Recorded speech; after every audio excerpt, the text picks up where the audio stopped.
livro do Cântico dos Cânticos. Cântico dos Cânticos. Capítulo 4. Salomão escreveu 3 livros da Bíblia.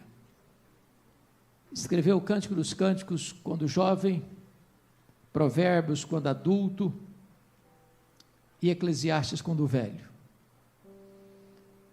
E aqui é um texto que retrata a beleza do relacionamento conjugal. Quando fala Cântico dos Cânticos, é uma forma hebraica do superlativo. Por exemplo, quando você escuta santo, santo, santo é o Senhor Deus. Quando você diz santo, você define. Quando você diz santo, santo, você enfatiza. Quando você diz santo, santo, santo, você coloca em grau superlativo.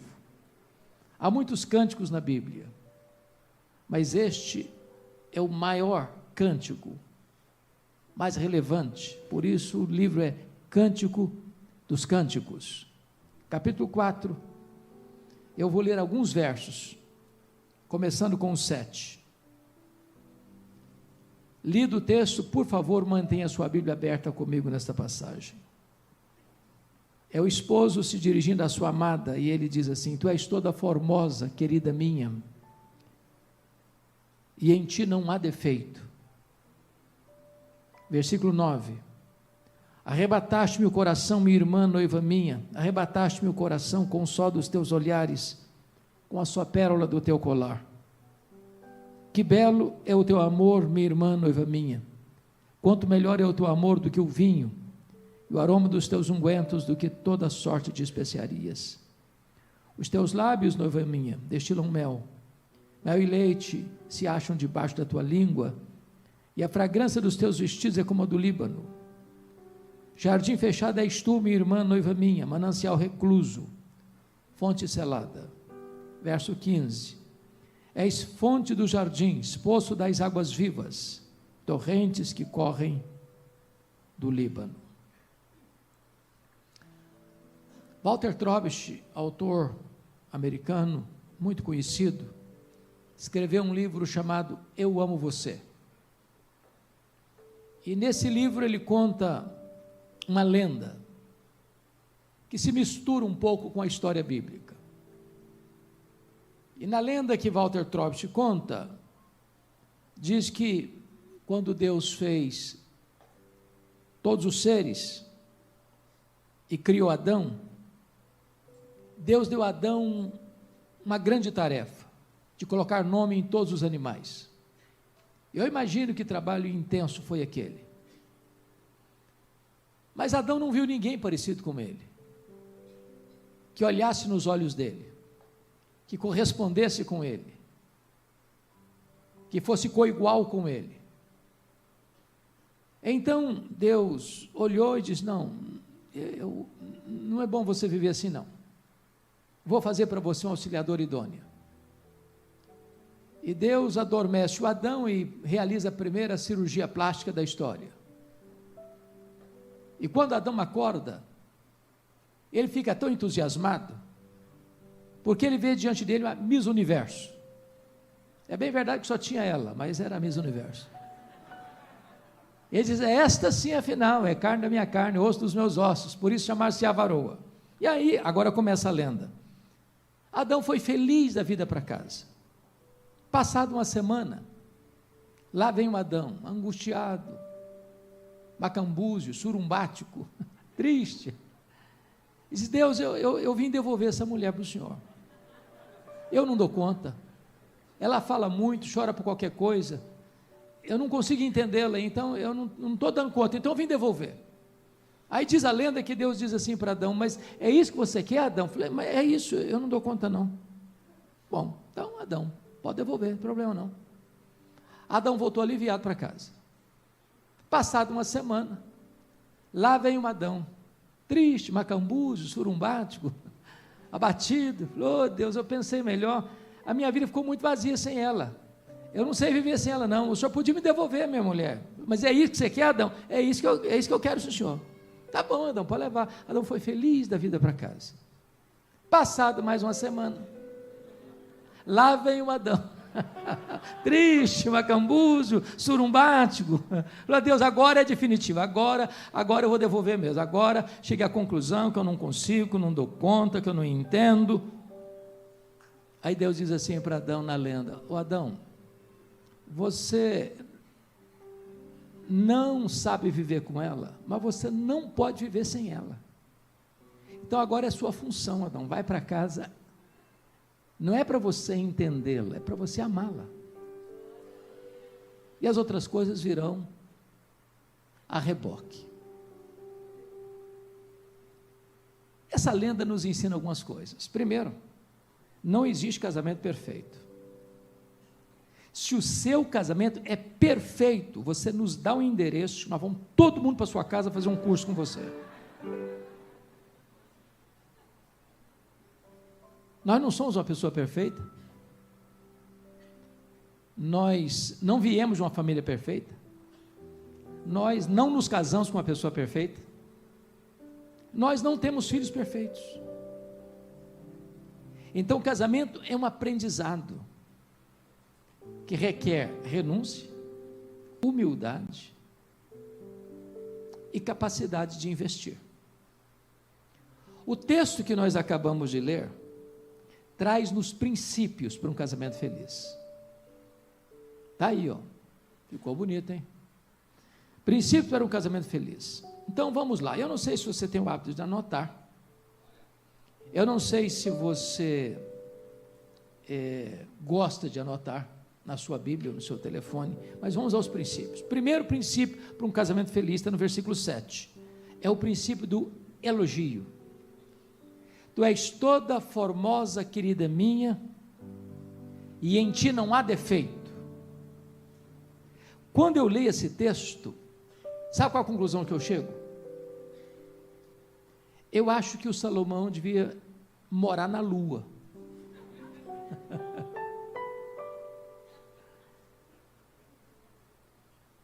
Ou não estava sendo sincero.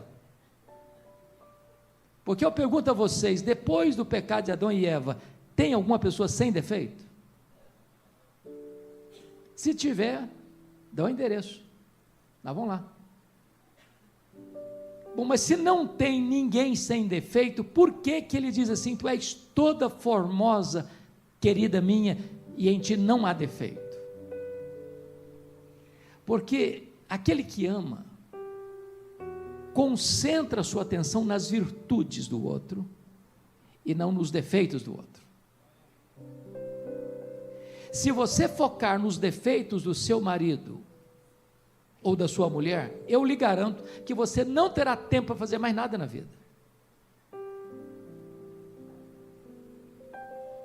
Mas tem mais. Às vezes nós imaginamos que é nosso papel observar os pontos falhos do nosso cônjuge, para pontuar isso, para ajudá-la a se corrigir. Isso é um engano.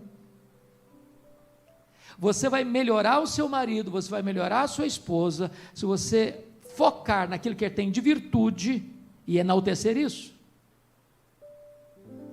Porque quando você enaltece as virtudes do seu marido e da sua mulher, você ajuda o seu cônjuge a superar os seus pontos fracos. Tu és toda formosa, querida minha, e em ti não há defeito. Agora preste atenção nisso. Eu conheço marido, eu conheço mulher que até elogia o seu cônjuge, mas para os amigos. Marido lá enquanto está jogando futebol com os colegas, participando de alguma atividade da igreja, a mulher quando está lá no salão do cabeleireiro, mas esse marido nunca olhou nos olhos da sua mulher e disse: você é linda, você é maravilhosa, você é uma bênção, você é a minha inspiração. As pessoas escutam isso, mas a pessoa que você está se relacionando nunca escutou isso de você. Não basta você elogiar, você precisa elogiar isso para a própria pessoa: tu és toda formosa, querida minha. É para ela que ele está falando. Agora preste atenção aqui. Se você não está encontrando nada na sua mulher, no seu marido para elogiar, alguém está encontrando e está elogiando. A questão é quem está elogiando seu marido, quem está elogiando sua mulher. Agora pense comigo, uma mulher que nunca é elogiada pelo marido. Ele nunca diz para ela: você está linda. Ela põe o pé na rua e é coberta de elogios. Às vezes, alguns não tão sinceros assim, pelos Dom Juans da vida. Mas se ela está vulnerável, porque não recebe elogio do seu marido, ela vai pisar num terreno escorregadio. É por isso que o amor do marido santifica a mulher, dá ela proteção. Então, deixa eu fazer perguntas diagnósticas. Não precisa levantar a mão não, tá? Qual foi a última vez que você elogiou a sua mulher? Qual foi a última vez que você elogiou seu marido? Por exemplo, qual foi a última vez que você elogiou sua mulher porque as coisas andam em ordem na sua casa? Você pode receber uma visita de surpresa sem passar vergonha. Que tem lugar que, se você não avisar, parece que passou um tsunami por lá. Se você abrir o guarda-roupa, tem um acidente doméstico. Ah, mas isso é mais dever da minha mulher, cuidar da minha casa para que fique em ordem. Mas tem muita mulher que não deixa a casa em ordem, não. Qual foi a última vez que você elogiou seu marido porque você nunca precisou receber um cobrador na sua porta para você passar vergonha? Ele é um trabalhador honesto, honrado, que cumpre com seus deveres. Ah, mas esse é papel dele. Mas tem muito homem que não faz isso, não.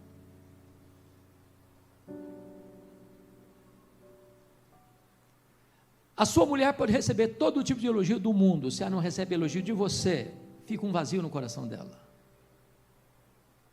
Seu marido pode ser o homem mais aplaudido na sociedade. Se você, mulher, não elogia seu marido, algo fica faltando de essencial no coração dele. Pense comigo numa festa, aquele casamento do ano. Aquele casamento do ano que eu estou falando é que você gasta o salário do mês inteiro num vestido. Eu não estou nem falando a bolsa, que aí são 6 meses de serviço. Aí a mulher, no dia do casamento, vai para o salão, torra a cabeça numa chapinha 2 horas, vem para casa, entra no quarto, se veste como uma princesa, e o santo marido nem percebeu que ela está com a roupa nova, que ela está usando uma bijuteria nova, porque o joia não está usando mais. Aliás, ele está preocupado com a hora. Não vão chegar atrasados desse jeito, mulher. Vão logo, vão logo, vão logo. Chega na festa, todo mundo elogia essa mulher. Ela volta para casa sem receber um elogio do seu marido.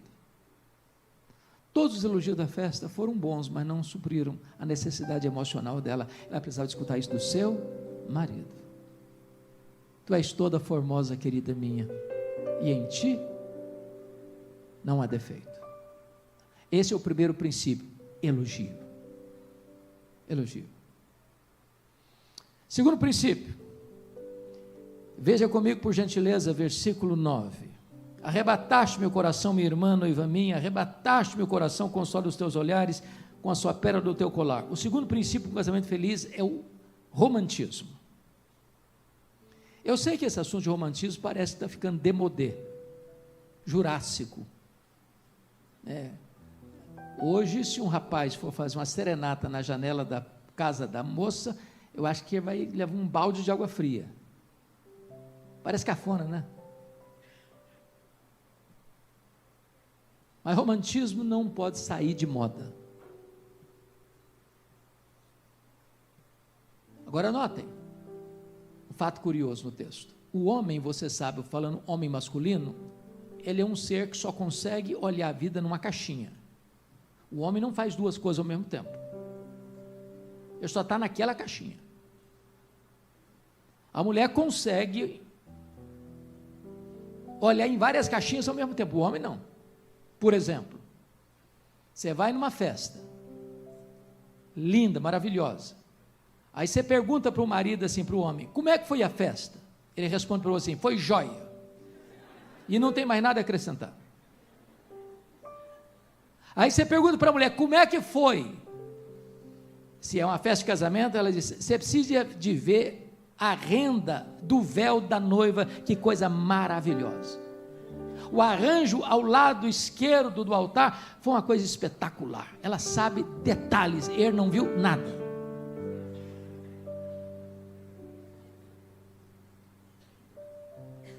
Mas como o homem romântico, sabendo que a mulher gosta de detalhes, ele destaca duas coisas. Uma é inerente, outra de adereço. Arrebataste-me o coração com o sol dos teus olhares, isso é a coisa inerente dela. E uma só pérola do teu colar, não olha nem o colar não, ela olha uma pérola do colar, um adereço. Porque ela gosta de detalhes e se importa com detalhes, um homem romântico começa a ficar atento aos detalhes. Deixa eu lhes dizer algo, não tem nada que machuca mais uma mulher do que um marido casca grossa, rude no trato, um Nabal da vida, incomunicável.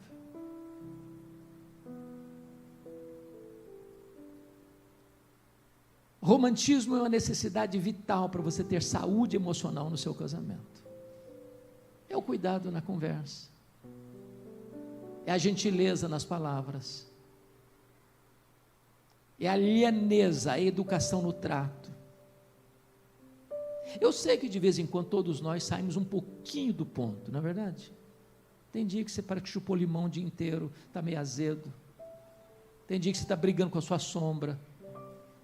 Mas isso não é você. Isso é um dia ou outro na vida. Se for todo dia assim, você vai para o médico e tem coisa errada. Mas é necessário que a relação seja regada por essa atitude gentil, amável. Deixa eu lhes dar um exemplo. Acho que vocês todos já o escutaram sobre Abraham Lincoln, o 16º presidente dos Estados Unidos, o maior estadista americano.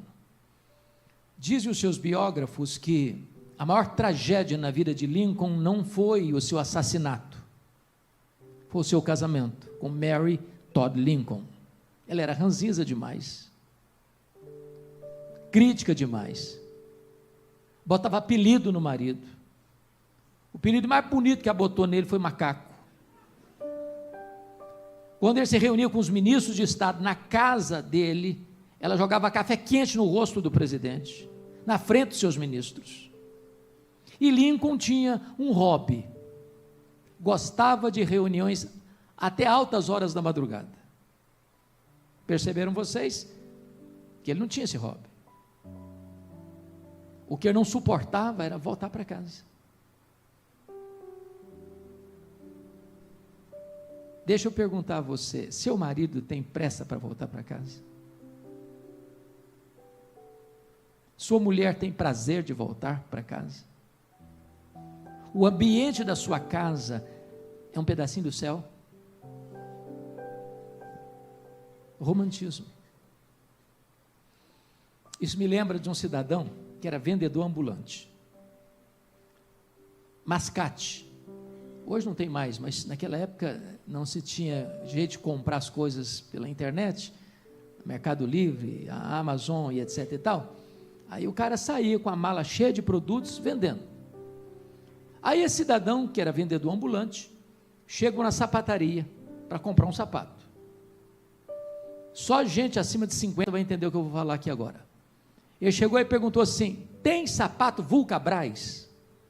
Oi gente, Vulcabras era o sapato, durava até acabar. Aí o vendedor olhou para o pé dele, vendedor nunca perde o pulo, olha para o pé do cara, se é 40, ele traz um 39, um 40, um 41, um 42, um 38, ele cerca o cara de todo lado.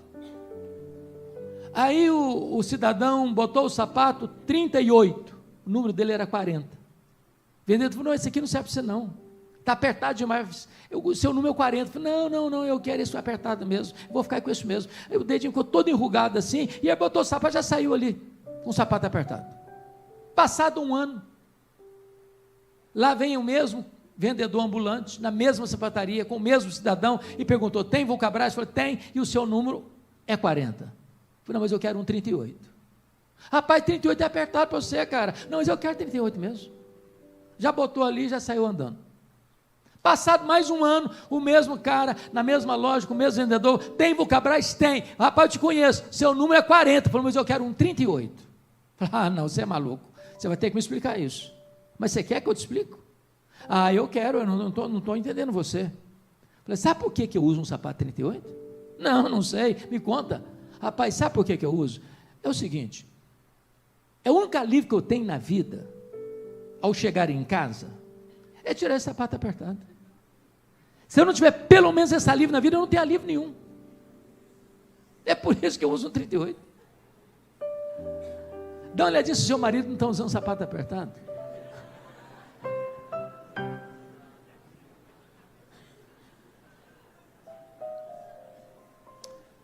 Ô, gente, parece coisa pequena, mas você sabe que o que prejudica um casamento, o que acaba com um casamento, não são os grandes problemas, não. Ninguém tropeça numa grande pedra. Você tropeça em pedrinha pequena. São as raposinhas que devastam a vinha quando elas estão em flor. É o acúmulo de pequenos problemas não resolvidos, não solucionados, que tira o brilho do casamento, o romantismo do casamento, a beleza do casamento. Bom, eu sei que eu estou diante de uma assembleia de homens românticos. O pessoal de Guarulhos diz que é muito romântico, os homens. Estou sabendo. Sempre abre a porta do carro para a esposa entrar. Eu estou sabendo disso tudo. Nunca permite que a esposa mesma abra a porta. Chega no restaurante, não precisa nem que o garçom faça isso, ele mesmo vai lá e puxa a cadeira para a esposa sentar. Me falaram que os maridos tudo aqui é assim.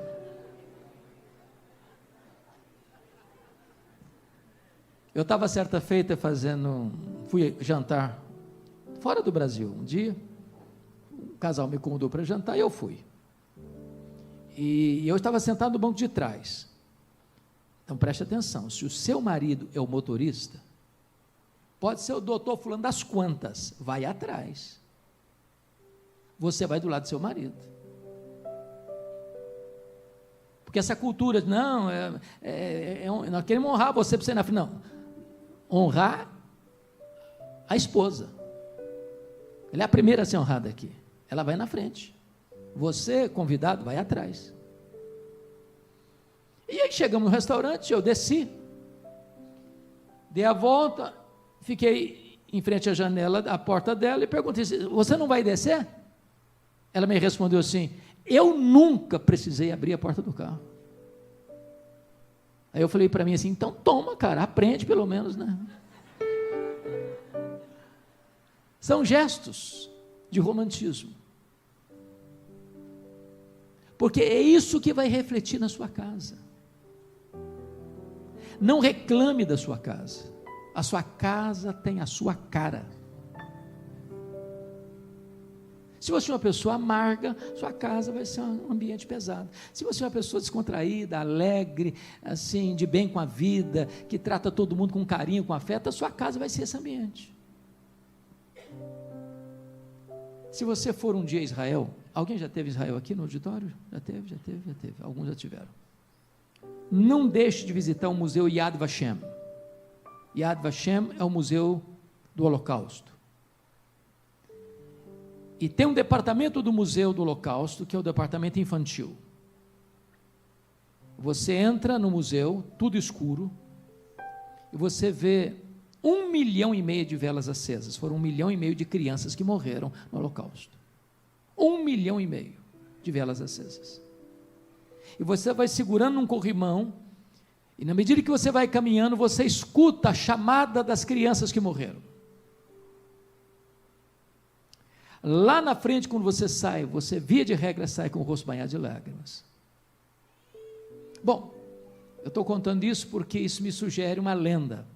A lenda da casa dos 10 mil espelhos. A lenda conta que havia uma casa que tinha 10 mil espelhos. E nessa rua onde tinha essa casa, passou um cachorrinho, sorridente, feliz da vida, serelepe, e entrou na casa. E quando ele olhou, ele viu 10 mil carinhas rindo para ele, fazendo festa para ele. E ele pensou: esse é o melhor lugar do mundo, eu sempre vou querer voltar aqui. Porém, também passava pela rua um cachorrinho rabugento, arreganhando os dentes para quem aparecesse para ele, de mal com a vida. Entra na casa e fica horrorizado, porque viu 10 mil cachorrinhos rosnando para ele, arreganhando os dentes para ele, e ele pensou: esse é o pior lugar do mundo, eu nunca mais vou querer voltar aqui. Ora, a lenda é autoexplicativa.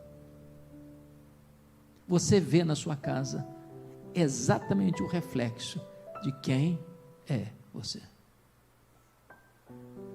Se você é uma pessoa romântica, amável, doce no trato, carinhosa, esse vai ser o ambiente da sua casa. No efeito Ibope, você decide. Bom, vamos ao terceiro princípio. Versículo 10. Que belo é o teu amor, ó minha irmã, noiva minha, quanto melhor é o teu amor do que o vinho e o aroma dos teus ungüentos, do que toda sorte de especiarias. Eu estou falando agora do amor. E essa palavra amor, ela pode ter significado diferente para diferentes pessoas. Quem já leu o livro As 5 Linguagens do Amor, de Gary Chapman? Muita gente já leu. Então, Gary Chapman vai dizer o seguinte, que amor é uma coisa que pode ser isso aqui para um e aquilo outro para outra pessoa. Por exemplo, palavras de afirmação: eu te amo. Se você não falar eu te amo, a outra pessoa não se sente amada, se o entendimento de amor para ela é palavra de afirmação: eu te amo. Para outra, amor é tempo de qualidade. Se você não tem tempo para ficar com a pessoa, ela não se sente amada. Você pode falar 1000 vezes eu te amo, não vai resolver. Para outra, amor é ato de serviço. Você não ajudar a lavar a louça do jantar, você não ama coisa nenhuma, porque ela entende amor é serviço.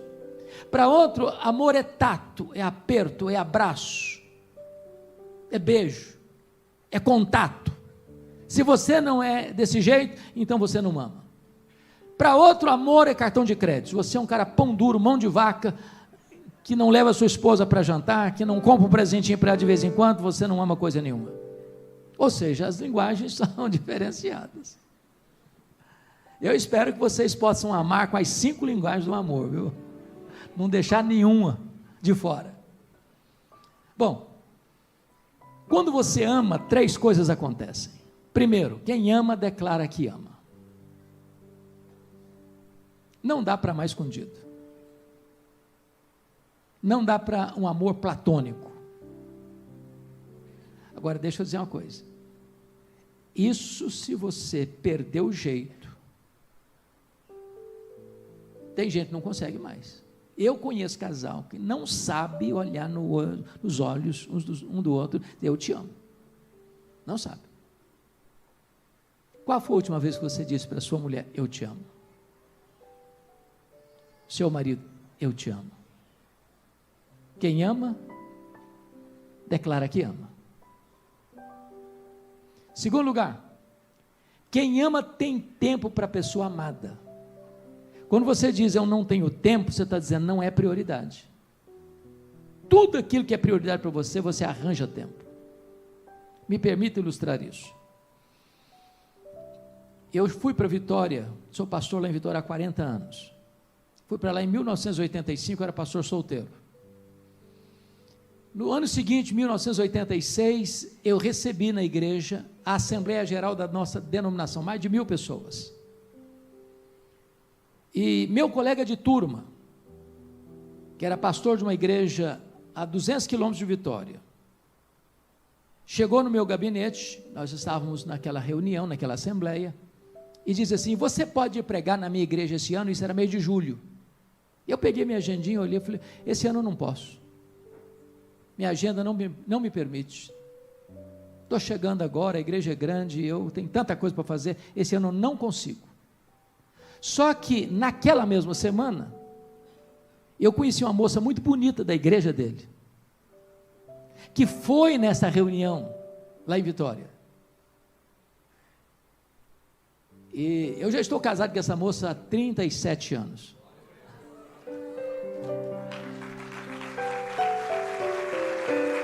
E naquele ano que eu não podia ir, eu fui 9 vezes na igreja dele, porque essa moça era a ovelha dele.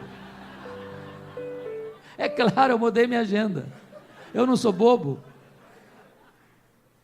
Você dá um jeito, você muda a agenda, você altera cronograma. Você dá prioridade. Então preste atenção nisso. Dê tempo para a pessoa mais importante da sua vida depois de Jesus. Seu marido, sua mulher. Terceiro, quem ama, não apenas declara que ama, não apenas tem tempo para a pessoa amada, mas em terceiro lugar, quem ama, procura agradar a pessoa amada. Porque hoje tem gente que diz que ama e mata. Tem gente que diz que ama e não só mata, mas esquarteja. E joga no lago. Tem gente que diz que ama, mas faz da vida do outro um inferno. Tem gente que diz que ama, mas oprime. Mas é controlador. Bota uma camisa de força. Não deixa a pessoa respirar. Eu não sei quanto a vocês, mas quando você vai fazer os votos lá na hora da cerimônia de casamento, se não tem um microfone para escutar os votos do rapaz e da moça, só o pastor escuta o que estão prometendo ali. E tem gente que acha que promete mais ou menos o seguinte: olha, eu te prometo que a partir de hoje eu vou acabar com a sua vida.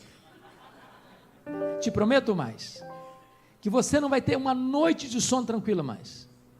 Te prometo ainda que você não vai dormir mais sem Lexotan. Parece que tem gente prometendo isso. Um dia eu estava, pastor Oliveira, no meu gabinete pastoral, e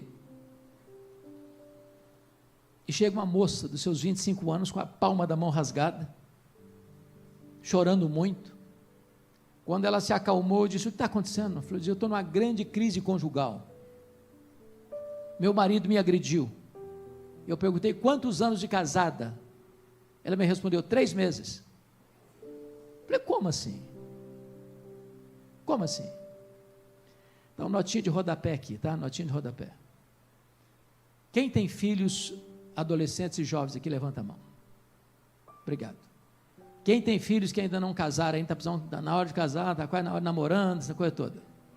Ok. Deixa eu dizer uma coisa aqui importante. Faz parte da cultura brasileira que pai e mãe não devem interferir no namoro de filhos.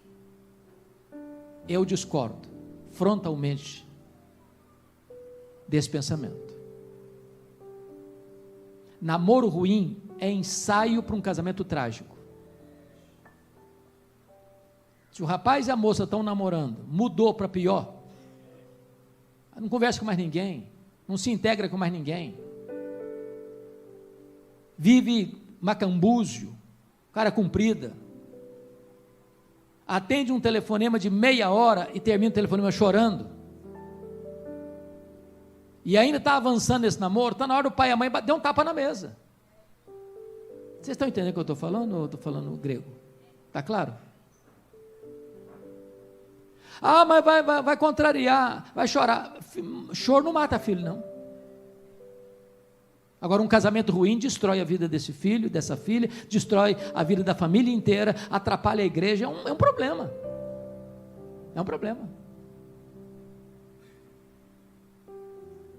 Então tem que ter um namoro muito bom para ter um casamento que precisa de esforço para ir para frente. Agora, se Deus está acendendo todas as luzes vermelhas e todas as placas da estrada, não avança, porque é igual a lei de trânsito, na dúvida não ultrapasse. Então, pai e mãe, não tenha nenhuma dificuldade de pegar firme com o seu filho, com a sua filha, não. Você está protegendo. Quem ama, protege. Quem ama, protege. Porque quem ama, procura agradar a pessoa amada, em vez de ser um tormento para a pessoa amada. pessoa ciumenta, possessiva, é um problema, não deixa o outro respirar. Bom, vamos então agora ao quarto princípio para um casamento feliz, versículo 11: os teus lábios, noiva minha, destilam mel e leite se acha debaixo da tua língua, e a fragrância dos teus vestidos é como a do Líbano. Agora eu quero tratar da questão da comunicação. Comunicação, os teus lábios destilam mel. Aqui está a alma do casamento. A Bíblia chega a dizer que a morte e a vida estão no poder da língua, quem bem utiliza come do seu fruto. Em outras palavras, você pode dar vida ou você pode matar o seu casamento, dependendo da maneira como você se comunica. Lá em Tiago 1,19, tem para mim o tripé da comunicação. Todo homem seja pronto para ouvir, tardio para falar, tardio para se irar. Vamos entender isso aqui. A palavra pronto no grego é a palavra táxis, de onde vem a nossa palavra portuguesa táxi. O que é um táxi? É um Uber hoje, né? Também. É um carro de serviço que vai atender você quando? Quando você precisa, quando você chama. Você está indo para o aeroporto, horário marcado, você chama o Uber, você chama o taxista, e diz, daqui a meia hora eu te pego. Não, daqui a meia hora eu não posso, daqui a meia hora já passou da hora, ou é agora, ou não vai funcionar. Olha como é que Deus nos fez, com duas conchas acústicas externas, apenas uma língua amuralhada de dentes. Deus está dizendo, escute mais, fale menos, pronto para ouvir, pronto para ouvir. Então, é fundamental nesse processo, você ouvir. Agora, ouvir não é só com os ouvidos, não, é ouvir com os olhos, é ouvir com o coração, é ouvir com o semblante. Porque já imaginou, a mulher chega para o marido, começa a conversar com ele, tratar de um assunto com ele, e ele está fazendo uma atividade, seja qual for, e ele vai dizendo assim para ela, pode falar que eu estou escutando, e ela percebe que ele está escutando, mas não está ouvindo,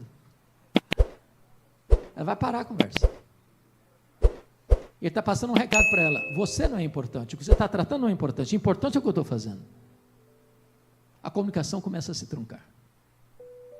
Mas o texto diz mais, seja tardio para falar. A palavra tardio no grego aí é a palavra brades, e essa palavra significa lerdo, devagar, quase parando.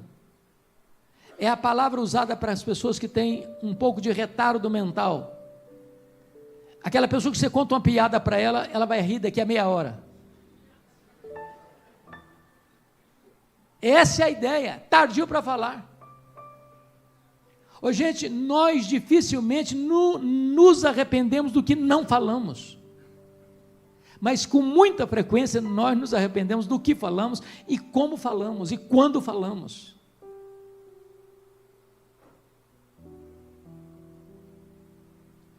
Tardio para falar, conta até 10, morda na língua, faça alguma coisa, mas se você estiver com sangue quente, alterado emocionalmente, vai ser um problema, você vai agravar mais a situação. Deixa eu ilustrar isso. Eu fui criado na roça mesmo, não tinha estrada ainda, não tinha carro, não tinha remédio, tinha nada. A gente cresceu com remédio caseiro, com chás de plantas, de raízes, porque não tinha jeito de outra coisa mesmo. Então eu fui acostumado a ouvir a palavra garrafada, você tomava uma garrafada para isso, uma garrafada para aquilo, era uma confusão. Aí vem a lenda, que um cidadão ganhava a vida vendendo garrafada, mas não era para problemas físicos não, para problemas emocionais. Aí o cidadão estava com a crise conjugal terrível, vai lá nele para comprar uma garrafada. Falei, e aí? Não funciona, é um espetáculo, é bom mesmo. E quanto que custa? É tanto. Falei, não, mas é muito caro. Falei, não, eu não dou desconto não, mas garanto que funcione, e se não funcionar, eu devolvo o dinheiro. Bom, se é desse jeito, eu compro. Comprou, eu falei, mas e agora como é que funciona esse negócio? O cara falou, olha, o negócio é o seguinte, quando o clima ferver, os dois estiveram em alta temperatura, a discussão está pegando fogo, você vai lá e toma um gole.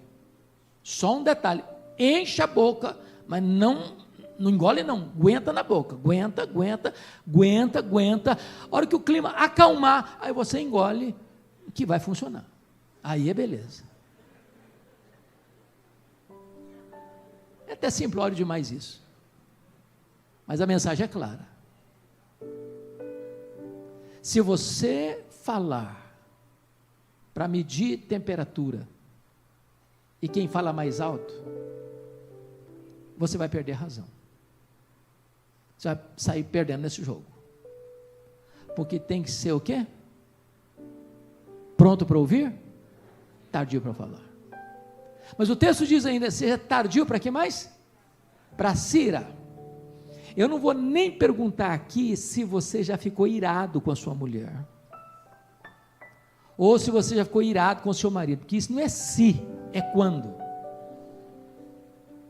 Porque às vezes eu encontro casais muito crentes, sabe, muito espirituais, parece que são anjos, e o cara tem 50 anos de casamento e diz, eu nunca tive um senão sequer com a minha mulher. Eu falei, então deve ser um anjo, filho de Adão é que não é. Que é isso, ou você passa o endereço aí que vai todo mundo fazer um seminário intensivo com você lá na sua casa. Tardio para se irar. Gente, o problema da ira tem dois problemas graves. O primeiro deles é o que se chama de explosão da ira. Você conhece gente estupim curto? Temperamental?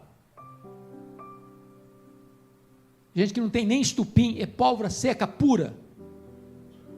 Gente que é igual leitinho, bateu, tomou.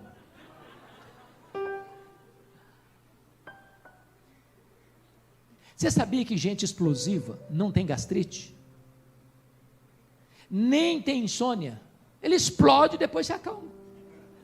Eu explodo, depois fico calmo. Você fica calmo, quem fica desesperado é quem convive com você.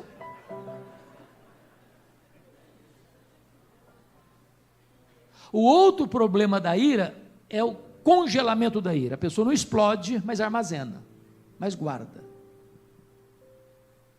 Aí vira um vulcão, o troço está cuspindo fogo lá dentro, ninguém vê, mas está lá.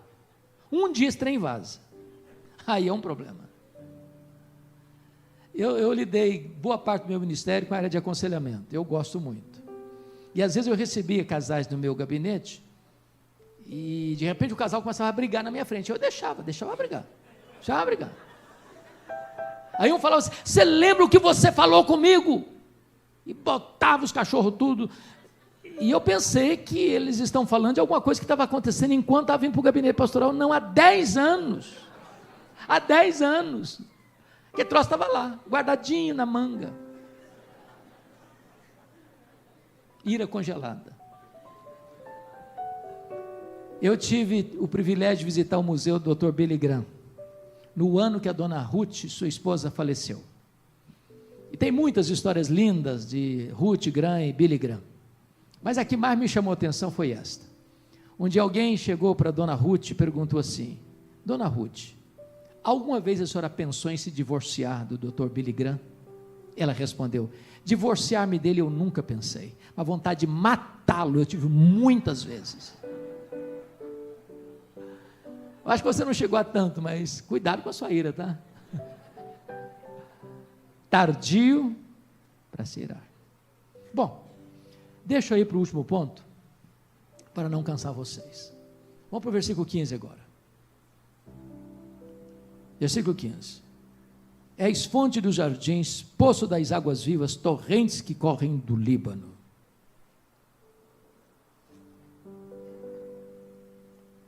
Eu quero tratar aqui da questão da intimidade sexual.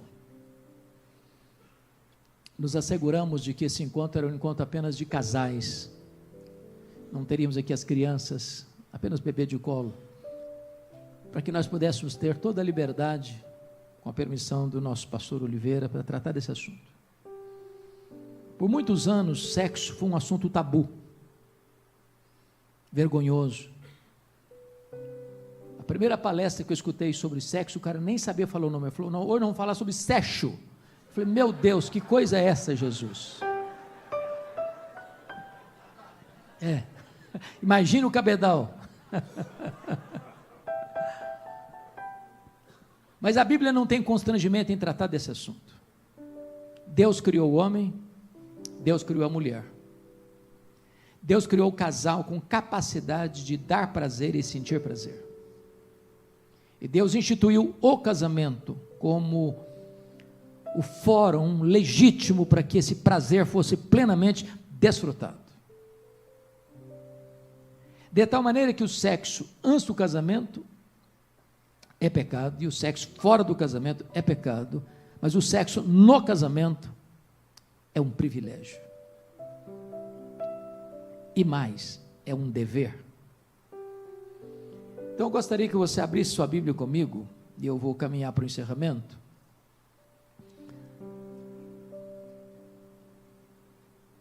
Num texto de 1 Coríntios, capítulo 7. Porque Paulo trata desse assunto de maneira bem clara nesse texto. Versículo 3, 7:3. Está escrito assim: o marido conceda à esposa o que lhe é devido, e também semelhantemente a esposa ao seu marido. Não adianta espiritualizar o texto, porque é sexo que ele está tratando. E tratar de sexo é um assunto espiritual. Agora notem que aqueles que injustamente chamam Paulo de machista, o que não é de fato, ele começa com o direito da mulher. O marido conceda à esposa o que lhe é devido. E o que a mulher tem direito no casamento, a área sexual? O prazer sexual, o orgasmo. Cabe ao marido conceder a ela o que ela tem direito, e cabe a ela conceder o marido o que ele tem direito. Mas por que Deus começa com o direito da mulher? Porque sexo para o homem é uma coisa e sexo para a mulher é outra coisa. Sexo para o homem é ato, sexo para a mulher é afeto. Marabel Morgan, no seu livro A Mulher Total, diz que o sexo para a mulher começa no café da manhã.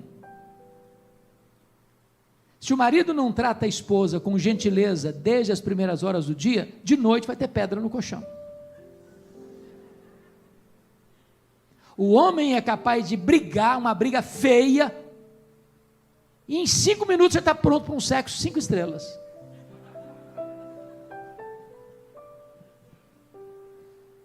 O homem já nasce aquecido de fábrica. Eu não preciso de prelúdio. Alguém comparando isso de maneira muito simplória, diz que a diferença do homem para a mulher é o fogão a gás e o fogão a lenha. O fogão a gás ligou, pegou. O fogão a lenha tem que botar lenha, tem que botar carvão, tem que botar combustível, tem que soprar, tem que soprar, tem que soprar. Quando pega fogo, assa pão o dia inteiro também. O homem só aguenta um round, e ela vai todos os rounds da vida. Então, quando diz que a mulher é o sexo mais frágil, não é verdade. A Bíblia não diz que a mulher é o sexo mais frágil, ela é o vaso mais frágil, ela é o sexo mais forte. Tanto na área sexual, quanto na área de enfrentamento das lutas da vida. A dor está vindo lá na esquina, o homem já está gemendo. Se o homem tivesse que dar à luz, ele morria no parto.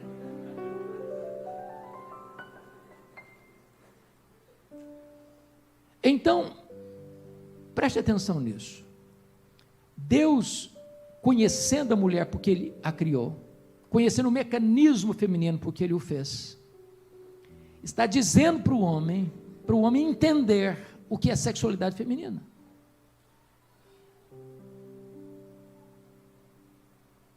Porque às vezes, se o homem não entende isso, ele vai querer decidir o jogo nos pênaltis, sem jogar os 90 minutos. Eu vou perguntar igual o meu pastor Arival pergunta: vocês estão entendendo o que eu estou falando?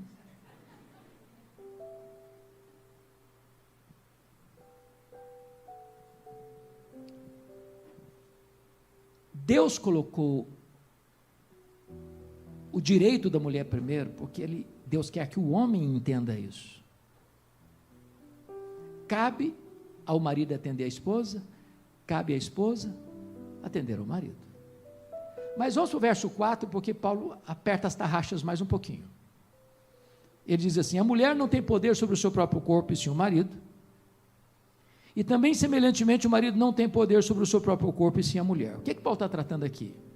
Paulo está dizendo aqui que no casamento não pode existir chantagem sexual.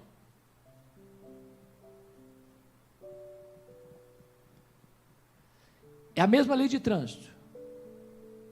Se você transgredir, a vítima pode ser você.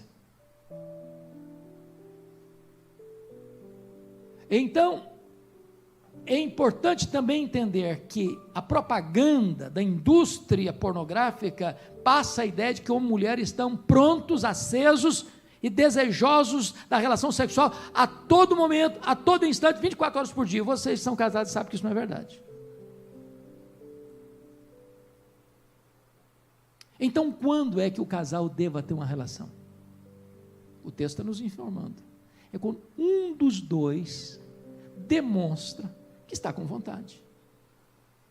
E nem é preciso fazer um discurso longo, não. Basta um rabiscar de olhos, todo mundo entende. Não dê de desentendido.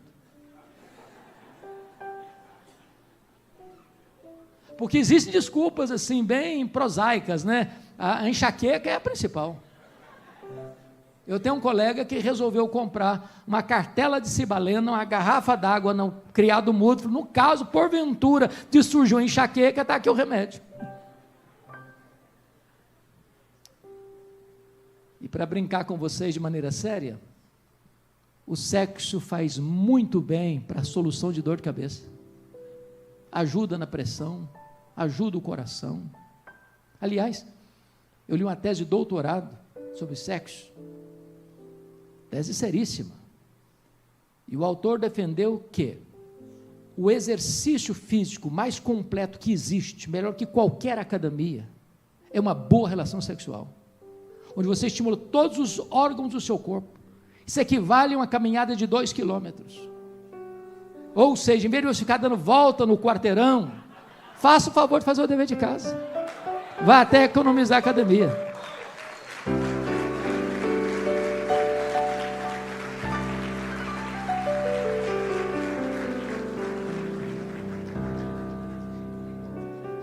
Vamos ao verso 5, porque aperta um pouquinho mais as tarraxas ainda. Paulo diz assim: não vos priveis um ao outro, salvo, talvez por mútuo consentimento, por algum tempo, para vos dedicardes à oração, e novamente vos ajuntardes, para que Satanás não vos tente por causa da incontinência. Então vamos entender um pouco aqui. Deus está dando uma ordem, isso é uma ordem bíblica, apostólica. Preste atenção, o sexo antes do casamento é pecado, o sexo fora do casamento é pecado, mas o sexo no casamento é uma ordem de Deus, de tal maneira que ter sexo antes do casamento é pecado, ter sexo fora do casamento é pecado, mas não ter sexo no casamento também é pecado. É bom e Deus manda. Se eu tivesse numa igreja pentecostal, eu já tinha escutado um glória a Deus agora.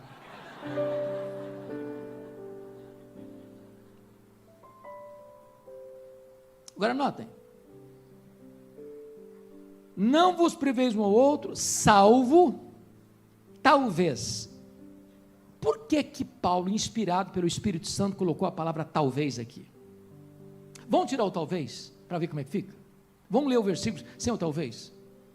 Não vos priveis um ao outro, salvo por mútuo consentimento, para vos dedicar às orações e novamente fazer os jantares, para que Satanás não vos tente por causa da incontinência. Se não tivesse o talvez aí, se o marido e a mulher resolvessem não ter mais relação sexual, estavam liberados para não ter mais. Pronto, está resolvido. Base bíblica. Um dia eu recebi no meu gabinete pastoral lá em Vitória, um casal já dos seus 60 anos. E eles disseram assim: pastor, nós estamos indo para esta igreja, viemos apresentar aos senhores, sejam bem-vindos, que prazer ter vocês aqui. Mas a mulher disse: mas tem uma coisa, eu sabia que tinha, sempre tem. Aí ela disse assim: porque nós temos 20 anos que não temos relação sexual. Eu quase caí da cadeira. Mas nós estamos de acordo, o maridão calado. Coitado.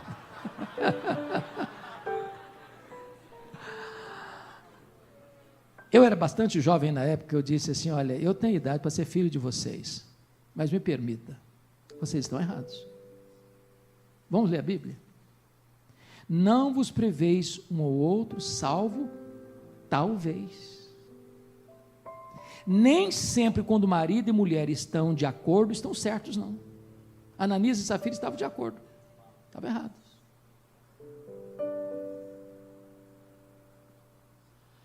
Agora, preste atenção. A mulher não pode chegar para o marido e falar assim, olha, essa semana nem me olha, nem me acha. Ela não pode fazer isso. Nem o marido pode chegar para a mulher e falar, essa semana eu estou indisponível. Não pode. Para privar um ou outro da relação sexual tem que ser o quê? Os dois. Tem que ser um acordo mútuo, salvo, talvez, por mútuo consentimento.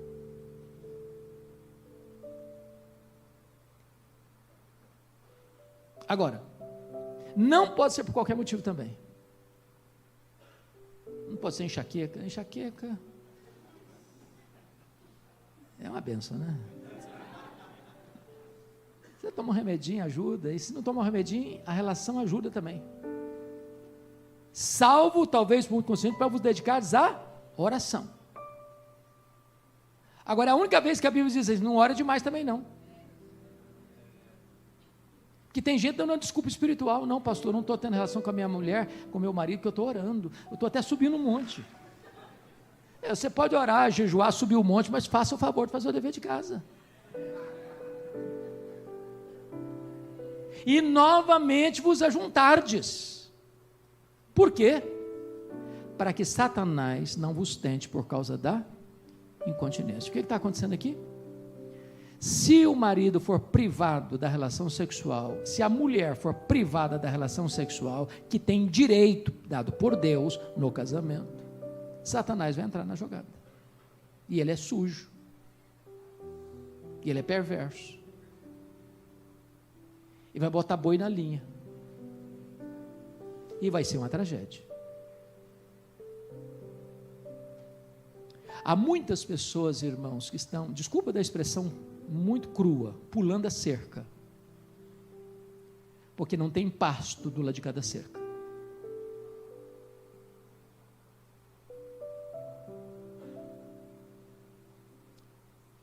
Agora, se o seu cônjuge está quase igual girafa, tentando olhar por cima do muro, achando que a grama do vizinho está mais verde, não adianta levantar cerca, melhore o pasto do lado de cá do muro, porque Deus preparou esse banquete, e tem gente passando fome no banquete, dos prazeres da vida, humanamente falando, o prazer sexual é um dos mais sublimes. Quem criou isso? Deus. Para quê? Para a glória dele, para a sua felicidade. Agora é preciso ter cuidado, né? Porque às vezes também, gente, falta um pouquinho mais de preparo para essas coisas.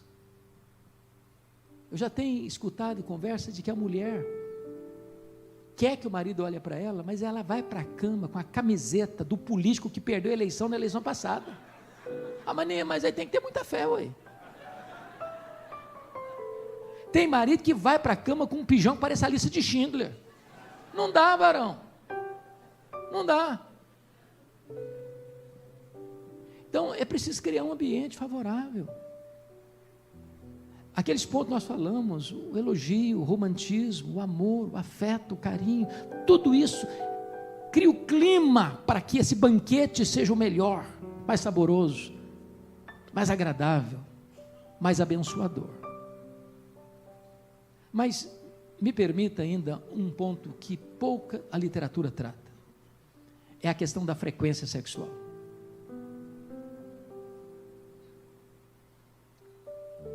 Há pessoas que são hiperativas sexualmente falando. Há outras que o sexo é bom, mas não é aquela Brastemp toda.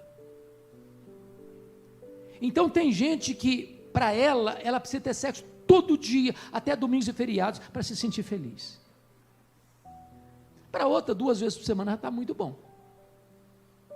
O problema é que os casais, mesmo evangélicos, não conversam sobre sexo.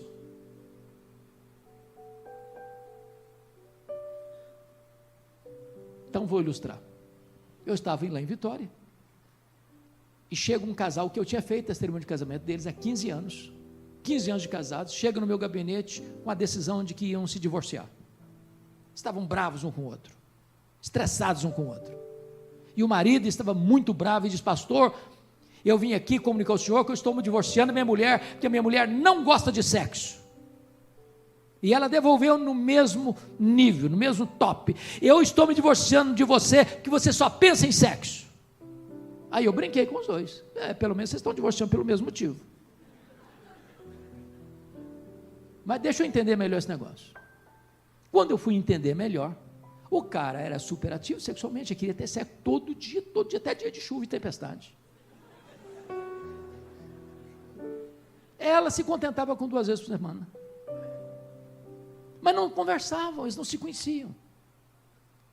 Sabe o que eu fiz? Fui ensinar matemática, porque pastor às vezes tem que ensinar matemática. Falei: meu filho, você quer então 7 vezes na semana? Pastor, se possível um pouco mais, me ajuda muito, mas 7 já está bom. E você, minha filha, 2 vezes está para lá de bom. Então vamos fazer o seguinte: soma aí, 7 mais 2 dá quanto? 9. 9 dividido por 2 dá quanto? 4,5. Falou: vamos suspender essa média para 5 e não se fala mais nisso. Estão casados até hoje. Dá uma melhorada na média. Melhora a média.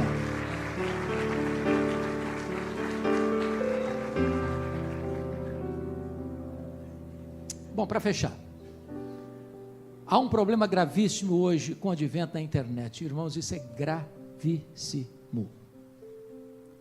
Estatisticamente falando, 70% dos homens já tiveram algum contato nocivo com a pornografia.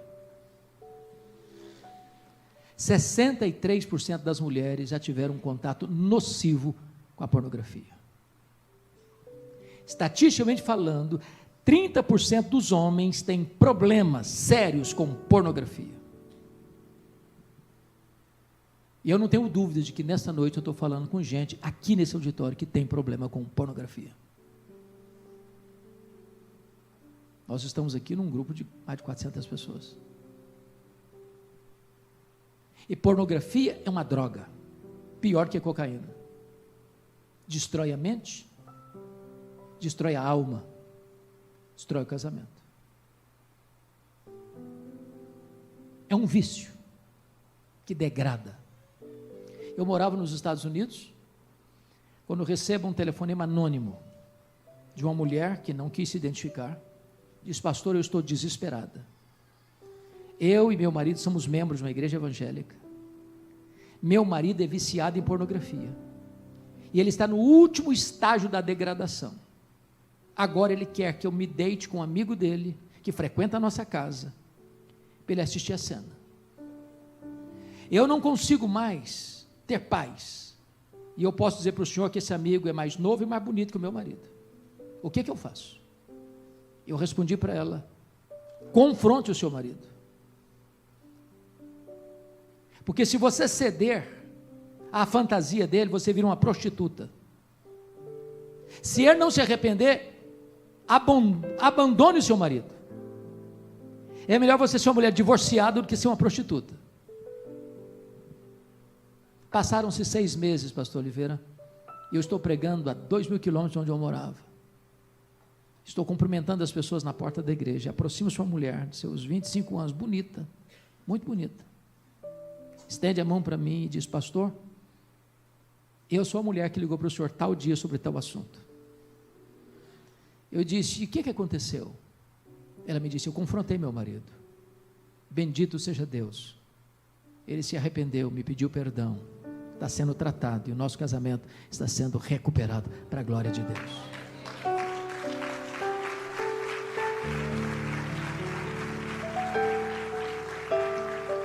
Em Nova York houve uma greve dos garis e a cidade ficou emporcalhada, muito lixo, muito lixo. É a cidade do consumo no mundo. Um cidadão muito espirituoso resolveu brincar com a situação. Pegou uma caixa, botou todo o lixo da casa dele dentro da caixa, fez um enfeite bonito, um papel de celofane bonito, um laço vermelho bonito, botou a caixa no porta-mala do carro, numa rua e numa esquina estratégica, deixou o porta-mala aberto, e as pessoas passavam, olhavam, paqueravam a caixa, flertavam com a caixa, mas não tinha coragem de ir embora. Um olhava, flertava com a caixa, não tinha coragem de ir embora. Até que um espertalhão olhou para um lado, olhou para o outro, não viu ninguém, catou a caixa e saiu correndo para casa. Quando chegou em casa e abriu, era lixo. E lixo cheira mal. E lixo traz doença. Tem muita gente levando lixo para dentro de casa. Pornografia é lixo. E se você hoje lida com isso, em nome de Jesus, toma a decisão de romper, quebrar essas algemas. A Bíblia diz que Jesus morreu para nos libertar com seu sangue dos nossos pecados.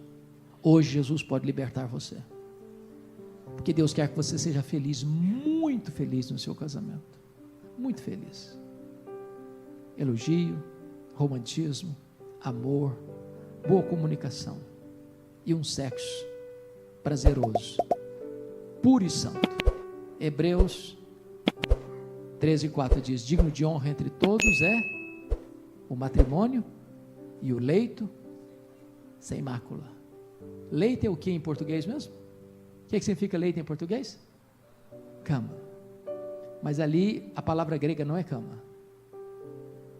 A palavra grega leito ali é koité, que significa coito. No mundo de hoje nós andamos tanto, dormimos em tantos hotéis, em tantas camas, você não sabe se quem dormiu na noite anterior naquela cama foi um devasso. Digno de honra de todos é o matrimônio e o coito e a relação sexual sem mácula. É disso que a Bíblia está dizendo. Quanto mais pura é a relação, mais feliz você será. Deus abençoe vocês. Parabéns por esse encontro. Muito obrigado.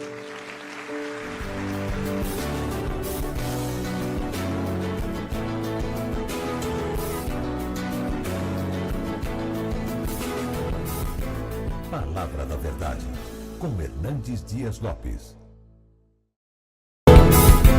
Palavra da Verdade, com Hernandes Dias Lopes.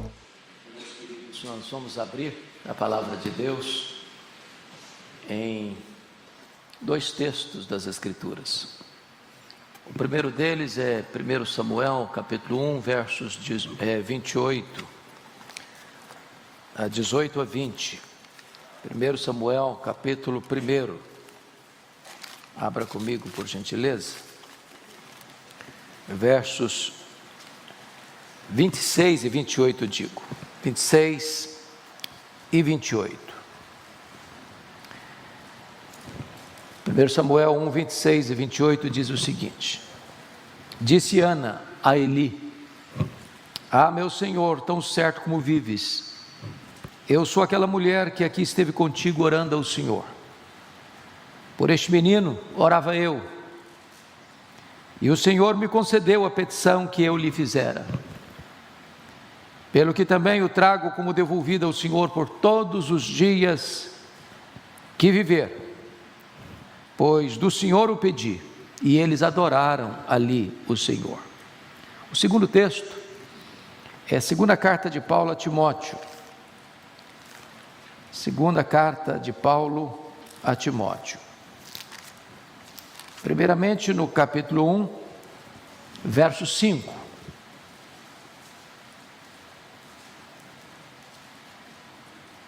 Talvez pudéssemos ler o 4 para conectar melhor o 5.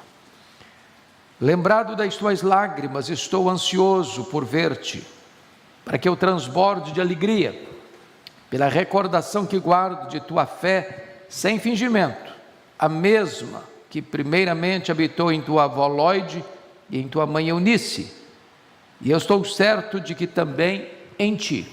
Agora, capítulo 3, versos 14 a 17.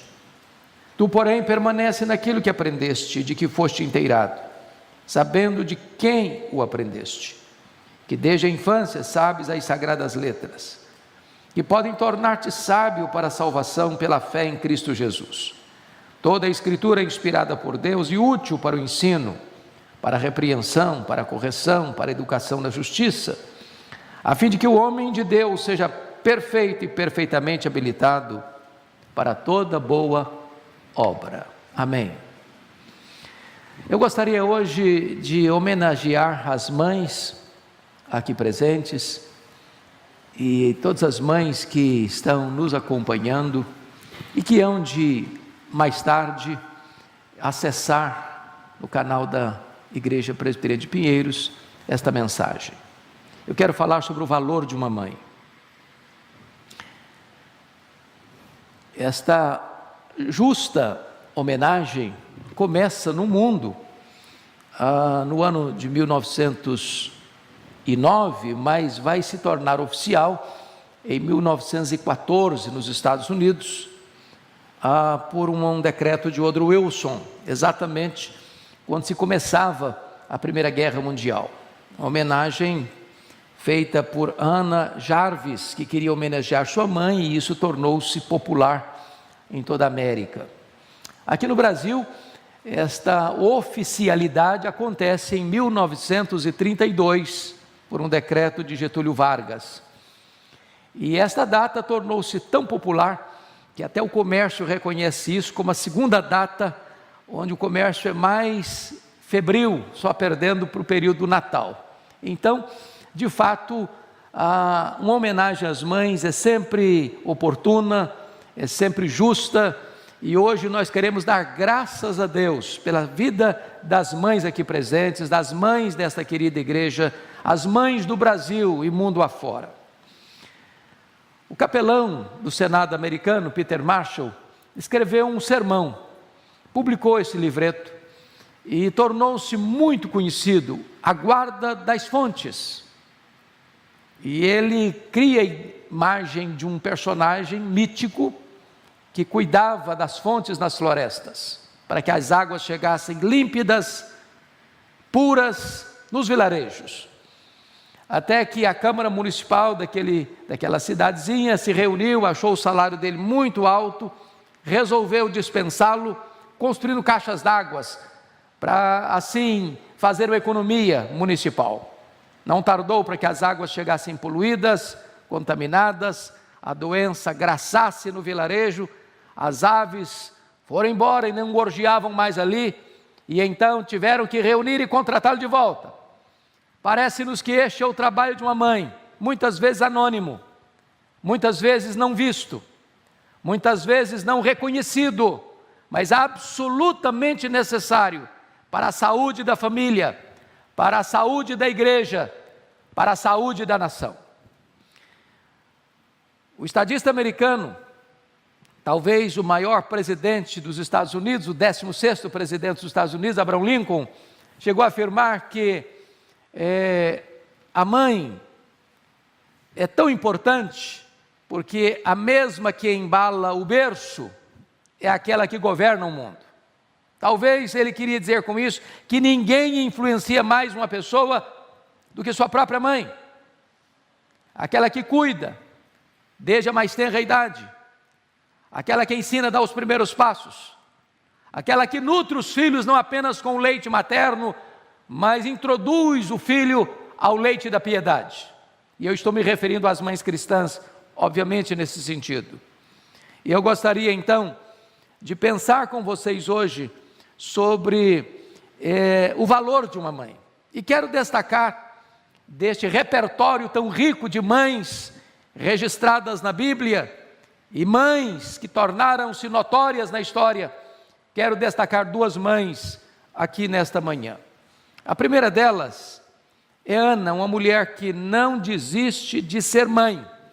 E destaco aqui 4 coisas a seu respeito. Primeiro, Ana é amada, mas é estéril. Naquela cultura, naquele tempo de casamentos poligâmicos, e nenhum casamento poligâmico é um casamento funcional, nenhum, todos eles são disfuncionais. E Eucana tinha Ana como sua mulher, mas tinha Penina como concubina. Ana era estéril, tinha o coração do marido, tinha o amor do marido, tinha a provisão do marido, mas o seu ventre era estéril. E diz a Bíblia que a sua rival a provocava. Ao ir à casa de Deus e derramar a sua alma em lágrimas copiosas, o sacerdote Eli a acusava, e ao retornar para casa, com tantas lágrimas, com tantas dores, com tantas injustiças sofridas por parte da sua rival, o seu marido a desencorajava. Mas ela não desiste do grande sonho de ser mãe. As coisas, nem mesmo as bênçãos da lida ou da vida conjugal, podia preencher o seu coração no sentido de desejar ser mãe. Mas a segunda coisa é que Ana é estéril, mas ora pelo filho antes do filho nascer. Quantas mães, mesmo sendo férteis, ou mesmo tendo filhos, não oram por eles? Pois Ana orava pelo filho, mesmo sendo estéril, e mesmo antes de conceber. Não só orava, mas já fazia compromissos com Deus. Quando ela diz: Senhor, se tu atentares para a tua serva, e de mim te lembrares, e me deres um filho varão, a ti o darei por todos os dias da sua vida. Esta mulher, antes de conceber no ventre, ela concebe no coração. Antes de chorar a dor do parto, ela chora diante de Deus. Antes do milagre acontecer, ela crê na promessa de Deus. Ana só foi tão influente na vida de Samuel, porque ela era, antes de qualquer coisa, uma mulher de Deus. Porque a vida dela servia de exemplo para o seu filho. E agora vem um terceiro aspecto que eu chamo a sua atenção. Ana consagra o filho para Deus antes mesmo dele ser concebido. Quando o menino nasce, depois de ter feito o voto a Deus, ela o traz ao sacerdote Eli e diz: por este menino orava eu, pelo que o trago como devolvido ao Senhor por todos os dias da sua vida. E aqui eu quero destacar um ponto, querida mãe que está aqui no santuário e as mães que estão nos acompanhando. Quais são os seus sonhos para os seus filhos? O que você espera de seus filhos? Nós vivemos numa geração onde parece-nos que o mercado é muito disputado. E nós sempre queremos o melhor para os nossos filhos. Mas às vezes esse melhor não passa de melhor para esta vida, para este mundo, para esta realidade. Queremos a melhor educação, queremos o melhor conforto, queremos a melhor segurança, amanhã queremos a melhor carreira, ou amanhã queremos o melhor reconhecimento. Mas será que seriam apenas esses os nossos sonhos em relação aos nossos filhos? Que eles sejam reconhecidos apenas aqui? Que eles conquistem os troféus apenas daqui? Que eles realizem os sonhos apenas para este mundo? Ou podemos nutrir sonhos mais elevados, mais altaneiros?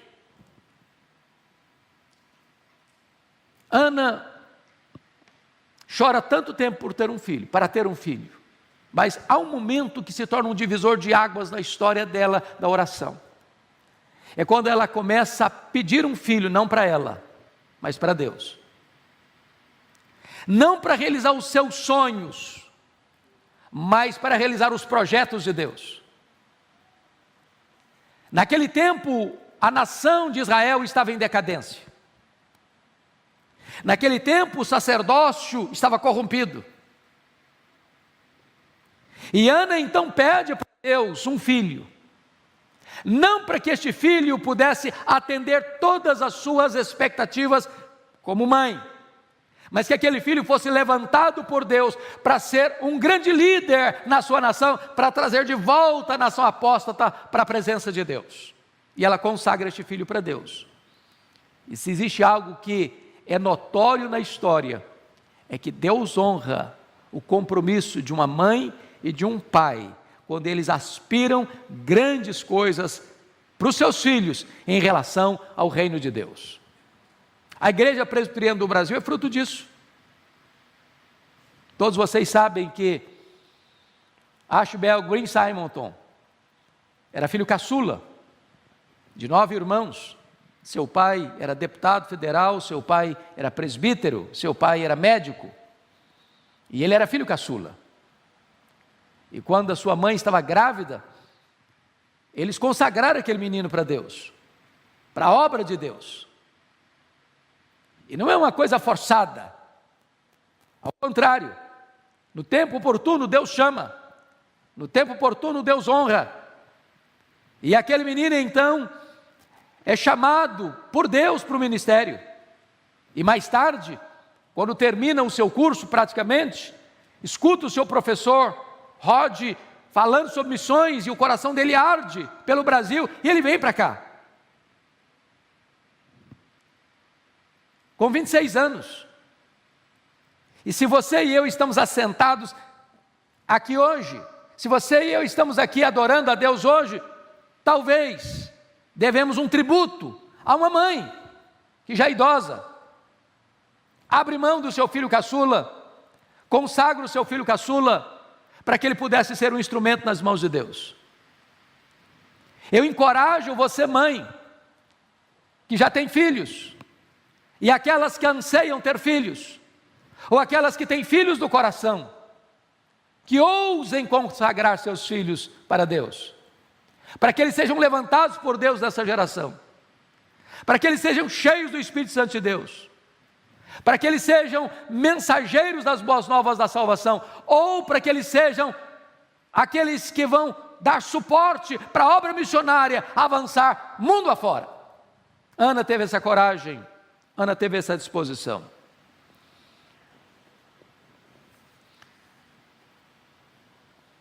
Mas eu quero tratar do último ponto da vida de Ana, que Ana entregou o filho para Deus, porque compreendeu a soberania de Deus na história. Ela poderia ter boas desculpas, depois que o menino nasceu, dizer: Deus, eu fiz uma promessa, mas como é que eu vou levar o meu filho e confiá-lo a Eli? Ele já está velho. Como é que eu vou confiar o meu filho ao sacerdote Rofini e Finéias, quando eles são filhos de Belial? Como é que eu vou abrir mão do meu filho, se o sistema religioso está corrompido? Como é que eu vou colocar o meu filho numa situação de risco e de perigo para a sua vida? Mas Ana, no seu cântico, vai entender algo tão sublime que você, mãe, e você, pai, precisa compreender.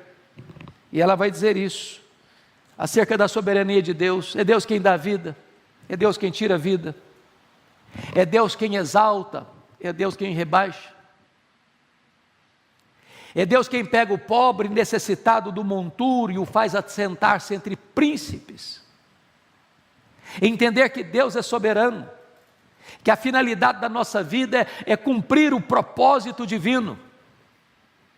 E entender, você, mãe, que você pode colocar o melhor que Deus lhe deu, seus filhos, nas mãos de Deus, para que eles cumpram os propósitos elevados de Deus, para a glória de Deus, para a expansão do reino de Deus, para que esta palavra de vida eterna chegue aos rincões do mundo.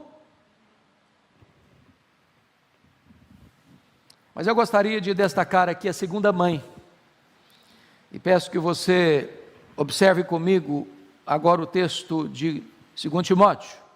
Eunice, uma mãe que não desiste de ensinar o seu filho. Primeiramente, Eunice, uma mãe que compreende que o ser vem antes do ensinar.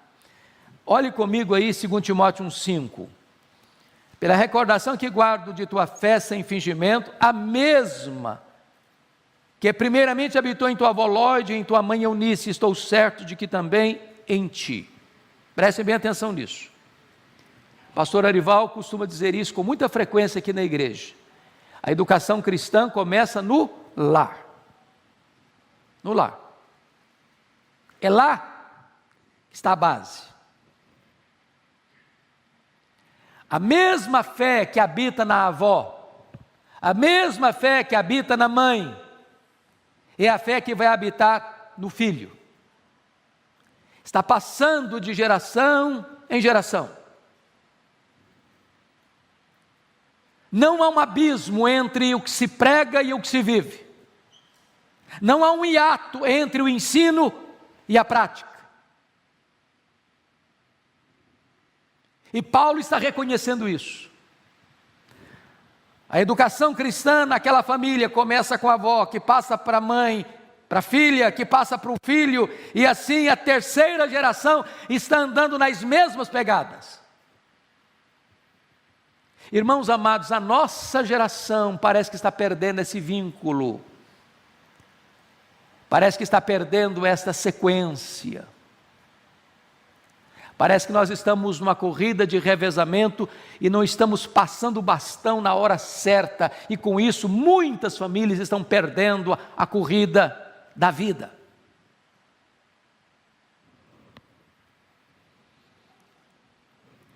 A Bíblia nos ensina que os pais precisam amar a Deus de todo o seu coração, de toda a sua alma, de toda a sua força, com todo o seu entendimento. E estas palavras que hoje te ordeno estarão no teu coração e tu as inculcarás aos teus filhos. Não tem educação cristã apenas verbal. Nossos filhos nos observam mais do que nos escutam.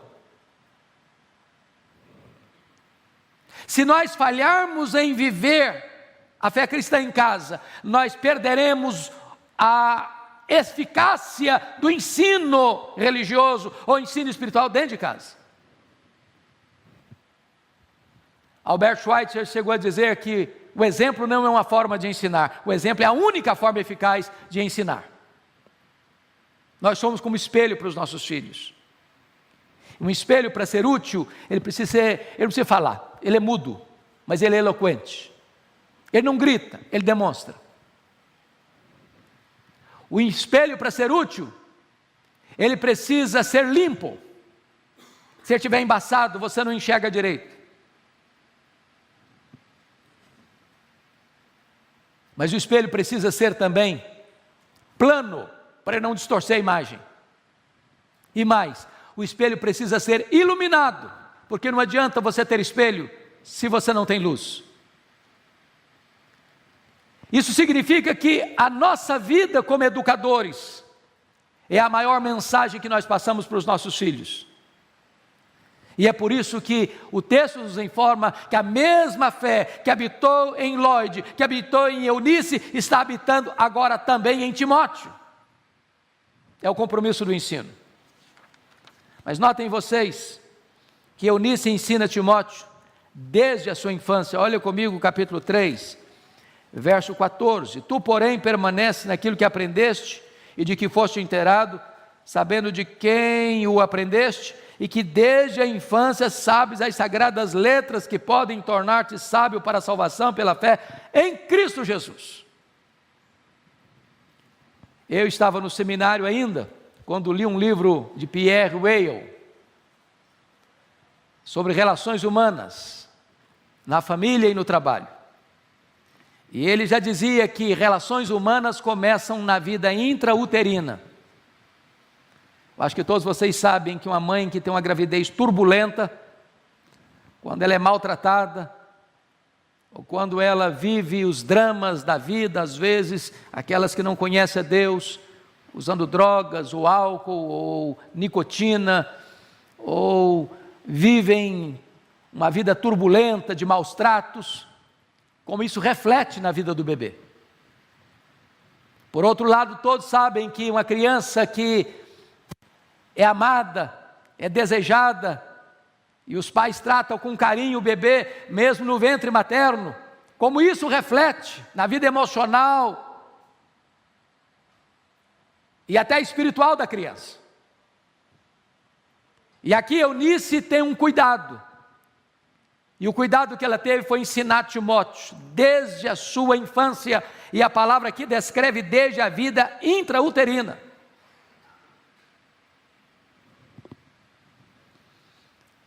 Como os pais precisam fazer isso?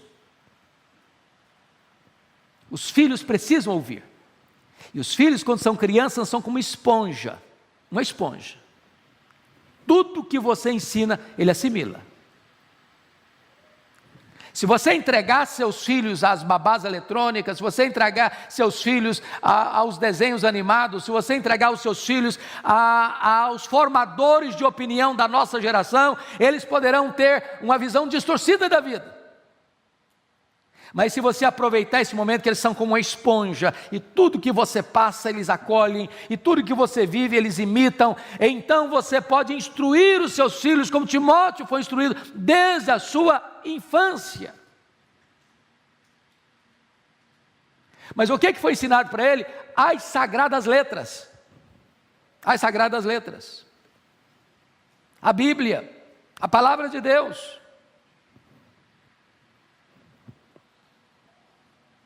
Mas notem vocês que Eunice ensinou a Timóteo o caminho da salvação, sagradas letras que podem tornar-te sábio para a salvação pela fé em Cristo Jesus. Irmãos, nós precisamos falar de salvação para as nossas crianças.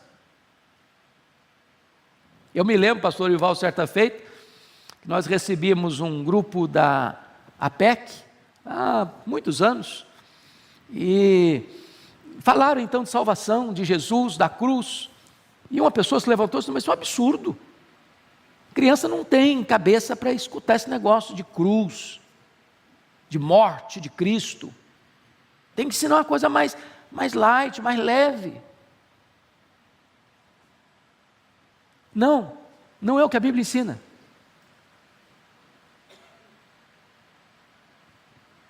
Aliás, lá na Páscoa, um cordeiro foi morto, o sangue foi passado no batente das portas, e estava lá, a criançada toda assistindo a cena.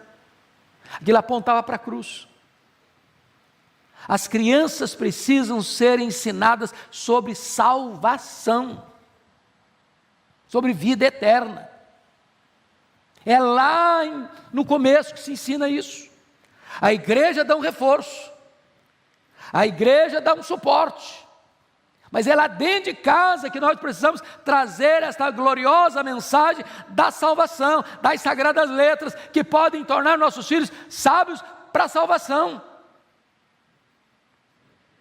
Eunice tem plena consciência que a palavra de Deus é inspirada, e ela ensina, é a palavra de Deus, não são técnicas de comunicação, não são psicologia moderna, não é o ensinamento pedagógico que o mundo quer impor sobre os nossos filhos. Nesse quesito é ensinar Bíblia, é ensinar salvação, é entender que a Bíblia é um livro consistente, coerente, inspirado pelo Espírito Santo de Deus e útil para o ensino.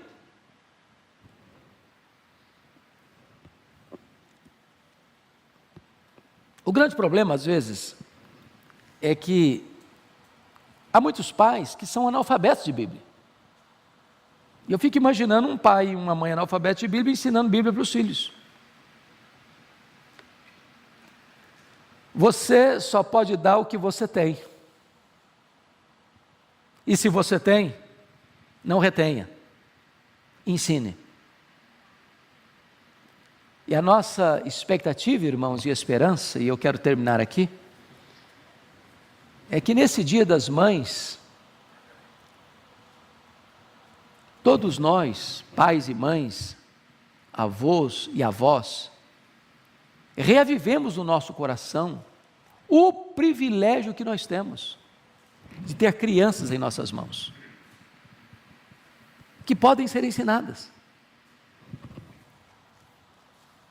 Já foi dito aqui nesse púlpito que 50% dos nossos adolescentes e jovens que entram nas universidades hoje perdem a sua fé. Talvez porque não tiveram uma boa base na infância.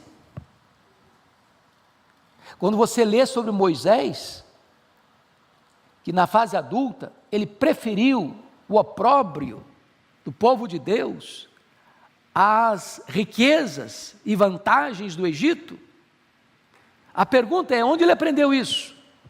Com quem ele aprendeu isso? Que ensino foi esse que na fase adulta da vida levou a fazer a escolha certa para os rumos da história da redenção? Foi o que ele aprendeu com a sua mãe Joquebede na sua infância, que o educou, que o criou. Preciso retornar às palavras de Abraham Lincoln: as mãos que embalam o berço governam o mundo.